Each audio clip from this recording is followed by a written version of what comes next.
Hey, how's it going, everybody? So today we're going to talk about couples being stuck in misunderstanding and how to find connection within that, because it's totally okay, totally normal, and it's not the end of your relationship.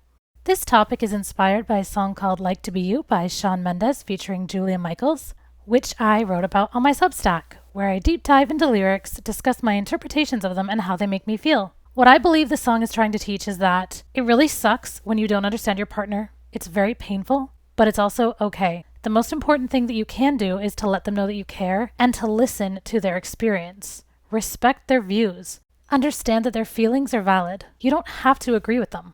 So for example, if my partner gets upset over something that I wouldn't get upset over, instead of saying, "What's wrong with you? Are you crazy? That's trivial." What I'm going to do is I'm going to say, "I hear you. I understand that this makes you upset. I don't understand how this makes you upset. I don't have to say that out loud. I can say that in my head. But I don't need to understand how that makes my partner upset in order to know that it does." And that's what the difference is. Knowing that difference allows me to say, "I'm here for you. I know that you're upset. Tell me more about it. I care about how you feel, and I want to do whatever I can to help you in this moment." If something makes me anxious that my partner really doesn't understand because it's not something that would make him anxious, in his head, he might think, "This is an overreaction. I really don't know why you're stressing out about this." But instead of saying those things to me, he can say that in his head. I mean, your thoughts can be as unfiltered as you want them to be, but in his actions, he should say, "I understand that this makes you anxious. How can I be here for you to love and support you? Let me know what I can do." And that is all it takes. Because, again, he doesn't need to understand why I'm anxious or how I got there. He just needs to know that this thing makes me anxious. That's it. It's that simple. So basically what I'm saying is, you can take the emotions that you already understand and apply them to a situation that you can't fully comprehend. So what I mean is, you know what it's like to feel sad, disappointed, hurt, angry, frustrated, whatever the emotion might be. So even though the circumstances might not make any sense to you as to why the emotion is being evoked, you know that these emotions are being evoked. The circumstances are actually less relevant when you're listening to somebody and wanting them to feel heard and validated.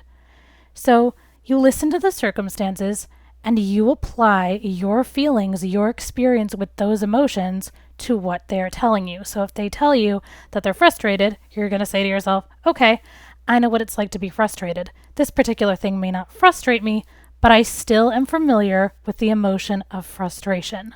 That mindset then allows you to really take in what they're saying, to be curious, and to learn more about them and the things that make them feel a certain way. That's the stuff that will help you be a more supportive and loving partner and will help give them the understanding that they're looking for, because what people want is to have their feelings understood. And for their partner to say, "I hear you. I know what you're feeling. Your feelings aren't crazy. They're valid. They make sense." In short, you don't have to be an empath feeling your partner's emotions directly in order to give them what they need. It makes things a little easier for sure, but as long as you're willing to do those things and you connect on core values and relationship goals, you don't have to relate to somebody in every single aspect 100% of the time. And personally, I think that's a really unfair expectation to put on one human. Say, for example, your partner's into sports, you're not. You're into a certain TV show, they're not. You're into obsessing over song lyrics, they're not. They're into guitars, you're not. What are you going to do in that situation? You're not going to be like, "You're not into these things, so we can't be in a relationship." Are you? No. At least, I hope not. You're going to find other people to engage in these activities with. Or you can do it by yourself and, write a Substack about it. But at the same time, you're going to listen to them ramble on about it because you love how passionate and obsessive they are, because you understand what it's like to be passionate and obsessive as well. So you can use the skills from a more surface situation like that and apply it to a deeper situation. And if you think you can't, then I want you to ask yourself why. Why can't you? Because if you have gained that skill, then it should be transferable. Think about this. The only difference between all the examples I've given so far is that some are lighthearted and some are heavy, but they all contain emotions. Use the differences between you as an opportunity to learn. They don't have to be a source of division. they can also be a healthy source of challenge. Our intolerance to discomfort causes us to forget this, along with the fact that these situations aren't always handled well, so it can feel like a red flag. Instead of saying, okay, how can we learn to handle this better? Because that's really what it's about. It's all in how it's handled. And bonus, it teaches your brain to recognize that discomfort doesn't equal danger. Also understand that sometimes it takes time, regrouping, talking about the situation later, just them getting to know you better overall in order to understand you better. It's pretty pointless to spend hours arguing incessantly about the fact that they don't understand you. They're feeling inadequate because they're not getting you. You're feeling inadequate because you think you're not articulating yourself well. It really just creates an unproductive mess. When sometimes you do have to just accept that you need to agree to disagree and that that's okay. And do not hold resentment in that. The way to not hold resentment in it is to just realize that it's nobody's fault, yours or theirs. Nobody's broken, nobody's inadequate. It just is what it is.